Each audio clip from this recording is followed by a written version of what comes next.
রাঙ্গামাটির লঘুদায় the heaven foundation UK ও ডিমার্স কনসালটেশন অ্যান্ড রিসার্চ এর উদ্যোগে 2 দিনব্যাপী বিনামূল্যে স্বাস্থ্যসেবা ক্যাম্প সম্পন্ন হয়েছে।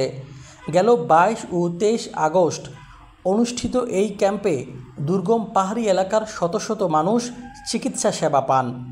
ক্যাম্প বাস্তবায়নে অর্থনৈতিক সহায়তা প্রদান করেন দ্য হেভেন ফাউন্ডেশন ইউকের chief adviser barrister Bonowar Hossain.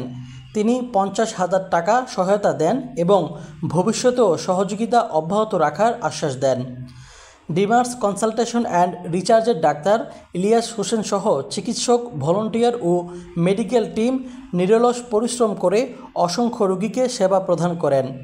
এছাড়া দ্য হেভেন ফাউন্ডেশন ইউকের প্রতিষ্ঠাতা চেয়ারম্যান মনির মাহমুদ ও নোয়াখালী প্রতিনিধি মাওলানা নুরুল্লাহ সহ স্থানীয় বিভিন্ন সংগঠন আয়োজনে সহযোগিতা করেন।